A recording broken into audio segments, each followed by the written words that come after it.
remote. Okay. You know, I need to move down. No. We are streaming, so Okay. whenever you're ready. All right, well, it is 6 o'clock, and I will call the meeting to order. If you'd like to rise for the pledge.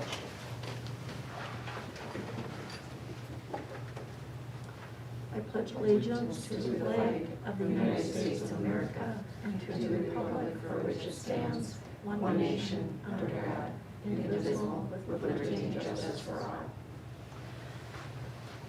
All right, Jody, would you do roll call, please? I will. I just have to admit, Lacey did me excited. Lacey Oster. I shouldn't have started with her. Okay. start. Here, I'm here. Okay. Michelle. Here. Cherie Link. Here. Bruce Belargin. Here. Lori Belargin. Here. Matt Fokolt. Here. Marge Below. Here. All right, our district mission, together we engage, educate, and empower all learners, bridging their passions to pathways to create successful futures and positively contribute to our local and global communities. I will make a motion to approve the agenda with the following amendment: to remove item 5C2, the post-prom event. The coordinator of that event, Stacy Below, will be at our February work session to present it in person. Is there a second? I will second. Thank you, Cherie. Any further discussion? All in favor? Aye. Any opposed? Aye. Motion carries. I did not receive any requests for public comment. So Neither did I. we are ready to move on to yes. I'm sorry, was Matt's, I wasn't, He was saying. it was yes, that he- he right? Yes. He- Okay, he was, It was delayed after. okay, I just wanted to make sure the motion carried unanimously. Yep. All right, so item 3, reports, the listening session summary. Michelle and Bruce and Marge were here for the listening session this evening. There were no takers. There were, yeah. Nobody came No for it. participants. Okay, superintendent's report then. Okay, I've got a couple pieces on here with the facilities committee update, and then I've just got some general comments. There are some concerns that I want to throw out also with this report. First of all, on the facilities committee, so on January 12th, about 25-30 parents, community members, staff met for looking at a possible referendum in the fall. And the meeting pretty much takes on, it's facilitated by Wold Architects, and really is a discussion about, why are we here, what are we thinking, kind of big 50,000 foot picture of what another referendum would be. And if you remember back in 19, we passed the $28.6 million ones, which was kind of, we coined as a needs. It was all infrastructure to get the buildings back up in shape. The second half, we didn't feel we had all the support we needed for, and that was like the auditorium, renovation of the track, a couple more gyms onto the schools, and it was, and that was kind of coined more of a wants type situation. So we dropped that second half off so we could concentrate on the first and pass that along with a finance package. And we're lucky, we passed it. We thank the community for that. But ever since then, there was a strong push for when are we going to finish our projects around here. And so that first meeting really came back to what are the projects that we didn't do before, and is there any new insight or changes to what they'd like to see. The next meeting is this Wednesday, and Wold will be coming back with some approximate prices on issues and how some of these things would be laid out on our campus. And the items that they brought up was, the auditorium was on the last one that we didn't run. The renovation of the stadium and track was on there. Something different this time was a possible field house rather than singular gyms added onto the buildings. That would be at the high school. Additional gym at the elementary school. Moving softball and baseball on campus, a complex in our own backyard here. And a third lane throughout the campus. If you remember, when we did the redesign of the campus, we did our traffic studies, and everything was designed for the traffic we had at the time. However, not being able to predict COVID and people not working and dropping their kids off and picking them up, that added to the congestion. So if, with the housing that's going on around here, future traffic, that would be almost a for sure, we need to add that third lane to keep traffic flowing through here. And again, if we could have predicted COVID, it'd have been done right away, but again, live and learn there. A new grounds building, which is this building that's out here, because if we did an auditorium, we would have to move that, but making more of a permanent building. That's a pole barn just built on top of the parking lot. And it's in tough shape, but right now our buildings and grounds is housed over at the middle school. And as this place grows, we're gonna need that space, so at this time it'd be appropriate to put a separate maintenance facility up also. And then we talked about improvements at the ice arena. Now the ice arena we don't own, but it's a community asset that we can use referendum money to aid in something like that. There's a pathway to do that. So these are all in the discussion phases right now. Putting numbers together to see how these things would work, and then we'll come up with, at the same time we're coming up with a cost on this. We're also working with our financial managers to give us some tax impact. That's usually the make or break it. If you maybe you don't remember back when we passed the 28.6, there was no new tax increase because we had debt falling off. The interest rates, we were projected to have, I can't remember what the rate was, but then when they actually sold the bonds, we got another sweet deal. So, we got out of that really, really fortunate. I don't think we'll have that luck this time, so there probably will be an impact, but what will that impact be, we'll find out. So it's a process. The board has to make a decision sometime in August if we're gonna go for a referendum in November. So plenty of time.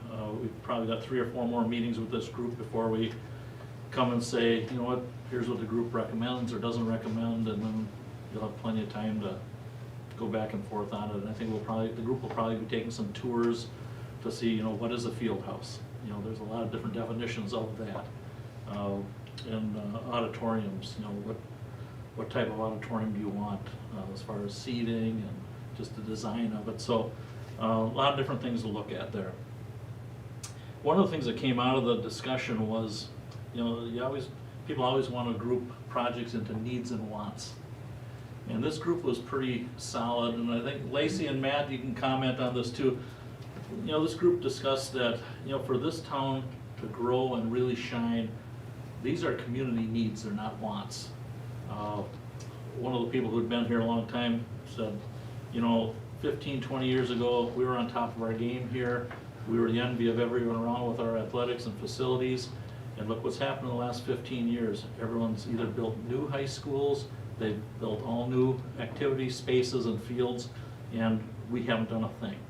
So there's some real solid rationale for, where we want to go as a community also. And again, to me, now is an ideal time to do something like this. Your property values are up. You got 350 homes going in around here, and that all helps with the tax impact of this. And the longer you wait, it never gets cheaper. Does it, Bruce?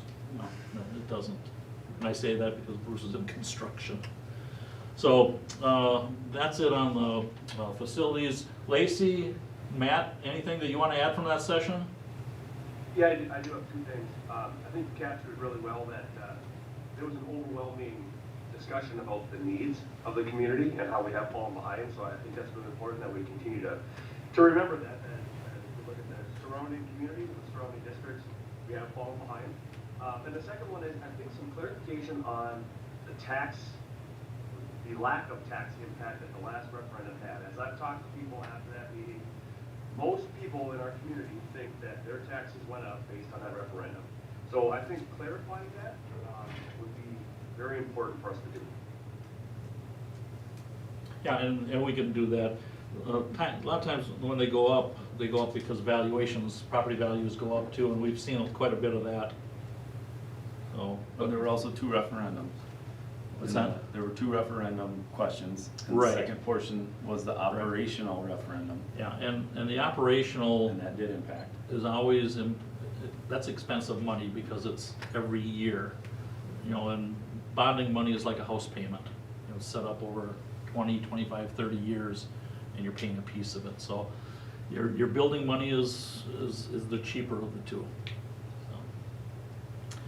I would just echo what Matt said. It was really cool leaving that meeting because I think there was a lot of community members and staff members and just everybody present that had some really good ideas and excited and wanted to be a part of it and contribute. So it was kind of enlightening to leave with a really positive aspect and some cool ideas. So. Anything further on that item?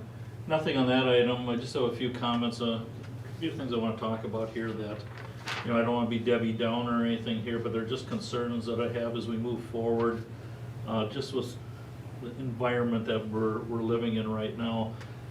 You know, we've had a lot of challenges over the last year, 2 years, and we've had a lot of distractions also. And I look at the challenges, you know, COVID, big challenge there, our school funding, you know, even the weather's a challenge for us, recruiting teachers, finding subs. You know, those are all challenges that we have a very little control over some of that. But the other side of it is, you know, we've had to deal with a lot of distractions over the last 8 to 9 months. And these are things from internal, external, you know, public records requests, human resources issues, misleading social media posts, our legal budget. We budget $30,000 a year for it. We spent $135,000 last year. All these things have an impact on learning when we have to use resources on things that are happening to us from the outside, and you know, some of the stuff is just have to stop. And it's at a time now when we're looking at a referendum, we have to find ways to pull this community together to support what's going on in the schools and the community. And that's what Bridging Somerset was all about a few years ago, is how do we bring everyone together and focus on what's in the best interests, you know, of our community. You know, things have turned so political in the last, you know, 8 to 9 months, and you know, I tell you, 42 years in this, and I've never seen anything like the environment we're living in right now. I get to a point where I think I've seen everything, and now it's just more and more keeps coming at us. And I just want to clear up some of the misconceptions that some of the things that we're dealing with here, that we get emails or letters or people speaking at open comment or public comment, that things just, they need to be factually based. And you know, one of the things is our funding. You know, there's this assumption that we're trying to keep everyone in school because of our, you know, with COVID and what have you, is because of our funding. Our daily attendance has no effect on our funding. Our funding's set by pupil counts. And you know, I can't remember if it's August 1st or what have you, we have to have our numbers in. And that's what our funding's based on. You know, kids can be out sick any amount of days, parents can pull them out, it doesn't affect our funding. What affects our funding is if people come to our schools or not come to our schools. So again, that's one thing I want to clear up. The other thing is kind of the policy development, decision-making process that we use here.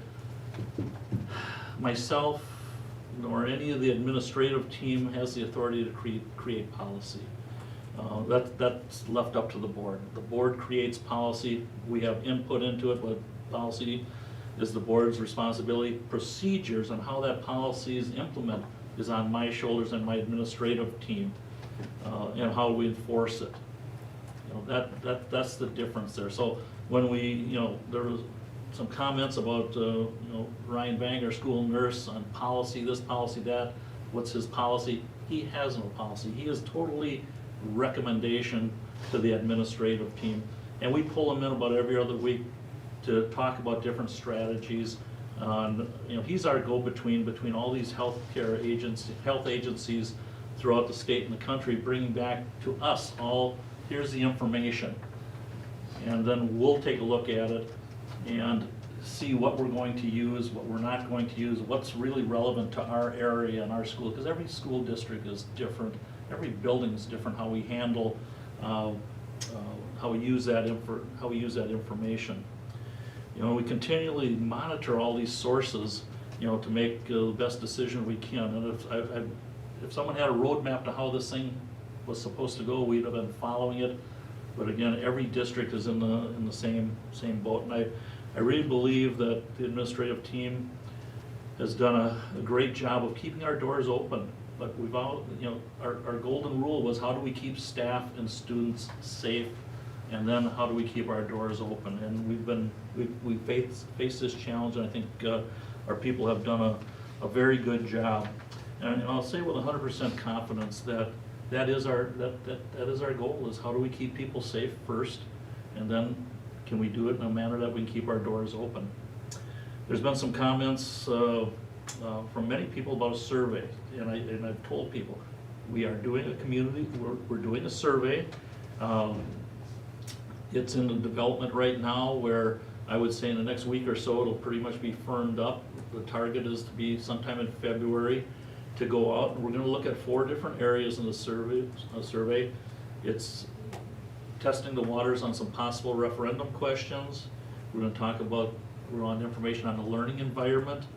Do you like what's happening in your kids' schools, as far as how they move on through the day. The district's handling of the pandemic. Are we getting you enough information? Do you have what you need?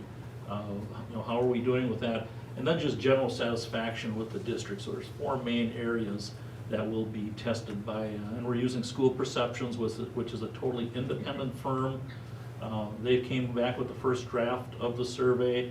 We're going to be working on that, looking deeper into the questions.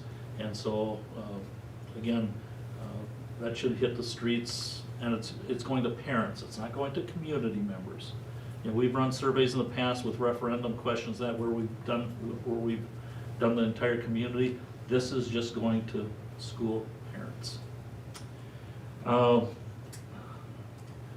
just want to give a warning out also about any misinformation during our board meetings.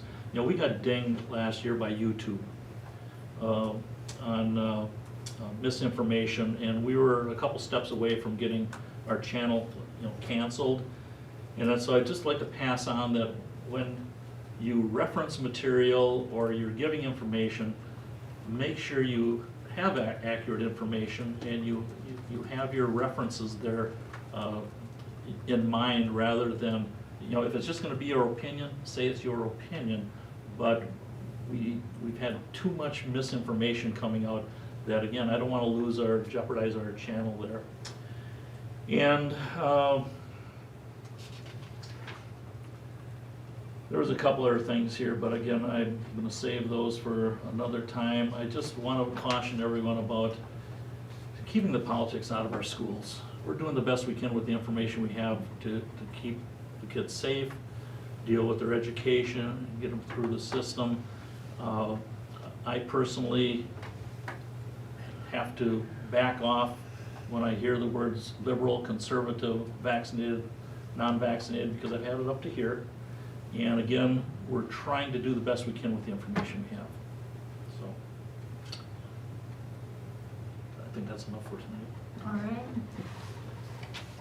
right. The funding, and you were talking about the student numbers. Yeah, we're actually up a couple students from this time last year. It's the same as last month though, but last year at this time we were 2 students down. So, which is there a glimmer of hope here? Typically you see numbers go down as the year goes on because people are dropping out or what have you. When your numbers kind of tend to trickle up a little bit, that's a good sign. And if you've driven around town, almost every lot in town is being built on right now. And if you look out back here, they have about 5-6 foundations in, and the lumber's back there. So now I think they're just waiting for weather. And my prediction is 3 to 4 years, we're gonna have another 150, 200 kids in these buildings here. And right now, we can house them. That's one of the things we didn't talk about. We talked very briefly about adding classroom space on, but we can add 300 to 500 more kids into our buildings here. Again, it comes with a cost, you know, some enlarged class sizes and what have you, but you're not ready to put a $35, $40 million another school out there. You know, that's probably an 8 to 10 year future piece there. So that's all I have. Okay, and our funding is based on the third Friday counts. Right. In September and Yep. January. Yep, and one other thing I should have added, you know, our ESSER dollars, there are strings to that, but it's nothing we can control. The state wants accountability on our ESSER dollars. In February, there'll be a presentation to the board and a listening session for how we're spending our ESSER dollars. And just off the top of my head, 20% of that has to go for student, I don't want to say remediation, but student, you know, gain. The rest there's a whole list of things that we can use the money on, so it's not just free money. So, and I think Dave's probably given us a few updates on that, but we have to have it all nailed down within the next month and a half to get our next dose of the money. So. Did anybody have any questions for Mark about any of the material he presented? So you had mentioned there's some strings attached to that. Will he also be providing what requirements we have in order to get that money? Yeah. You know, we can use it in certain ways, but Right, and a lot of it, specifics. a lot of what we're spending our time on, we're working on it right now. We were working on it again today. But what it is, you know, what did we spend money on this last year that we can classify into their parameters, you know, like our PPE, our additional cleaning, you know, there's different things that we've added to increase our costs that we can use this money on, but now it's just, okay, where does it fit in the shell game there, so to speak? And some of the examples that we've talked about many times at our board meetings have been the increased expense to healthcare. We have a healthcare person at every building. We've also increased our sub use. We hired full-time subs. Last year, 1 in each building. This year, we have 2. You know, all those increased costs that we have to deal with what we're going through, those are the strings. It's not like you have to require masks, or you have to have a vaccination clinic, or those are not the strings. But when, you know, when this whole thing started, and we had the mandate from the governor, you know, the expenditure to buy all those at the time, you know, those are all things that we can legitimately claim for that. But, you know, CDC, all these health organizations don't impact this money at all. This is all things that we added, just like, you know, Lori said, those full-time subs, the extra cleaning that we put on. You know, we had, we put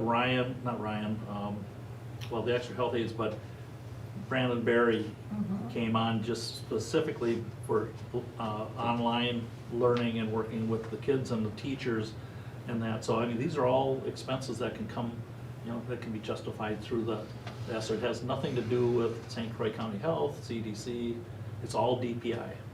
And actually, I should say it's the legislature that's pulling this one on us. Anything further? Thank you. Okay, the next 2 items are Mark briefly touched on the enrollment report, but there was the financial report. Did anybody have any questions on that? I believe Dave said it was either in an email or the weekend update that he's going to be doing a quarterly update perhaps next month, is that right? That sounds about right. Okay. So if we have no questions on the financial report or the enrollment report, the next item is the teacher subrate new employee handbook language. And Jody, I don't know if you want to address this while you're trying to do minutes at the same time. But you're very talented, I'm sure you can do it. I'm going to bring the memo up just so if you're in the room and you don't have it in front of you, it's there. The first section talked about the current language. And now I did address this in the weekend update, but we're talking about teachers, certified staff, not hourly support staff or supervisory support staff, because they do timesheets. So this is the teacher section of the handbook. So if that wasn't clear at first, that is there. So there was the current language that's in there, and then just proposed new language, and any changes to handbook language for those that are new on the board have to be approved by the board before we can implement them, but we can do it mid-year. So I would just, once we have agreed upon language, we update the handbook, and I put a date on the cover that says last updated or whatever, and then share out to employees, here is the new update. So that's kind of how that works. We are trying to address several different situations. I'm sure everybody's read it, so if you have questions, I can answer them. If you want to talk amongst yourself, that's fine too. Yeah, we talked about this at our last work session also, and your weekend update information was a lot more detailed, and it clarified a lot of things for me. Okay, it's hard to know what the questions are going to be, and so that's why I was trying to explain the different scenarios, because every building is different, and within every building are different teachers or different, you might be a speech pathologist that has a different caseload, and maybe not like a designated prep hour, it's more of a schedule, or you might be, the music teacher on their prep hour covering, in a classroom or something, or at the high school on a mod. And so the different language items were to address hopefully, the different scenarios. With that being said, if something arises after we adopt new language, the business office and administration is always willing to look at, we need to adjust this, that, or whatever, but bring it back to the board if it's like structurally changing anything. Did anybody have any questions for Jody or Mark on this item now? Can you give me an example of a non-classroom teacher? What? I can. Okay. So, a title teacher, which their funding is a little different, so let me not get muddied into that. But, like I said, speech pathologist, a school counselor, they could go in and sub in a classroom, but they aren't a first grade teacher. They aren't an English teacher, so they aren't in the classroom per se instructing. Mental health coordinator, Brandon Berry, reading specialist. So they're your I'm going to say traditional classroom, students in front of them instructing type of person, but on the same contract, on the same salary schedule. Okay.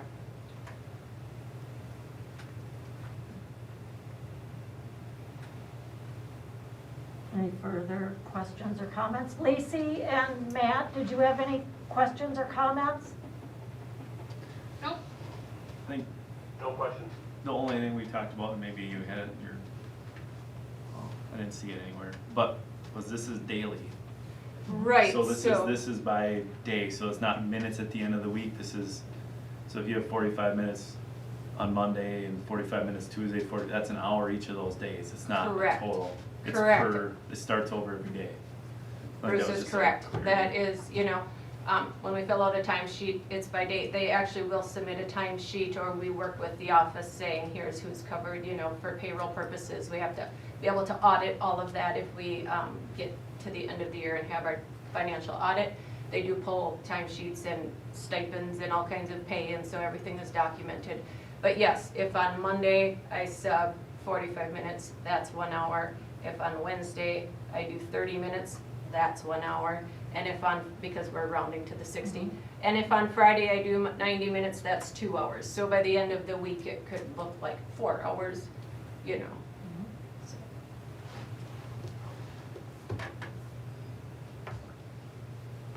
Okay, if there's no further questions or discussion, I'll take a motion to approve the teacher separate new employee handbook language. Make a motion to approve for Thank you, Bruce. Is there a second?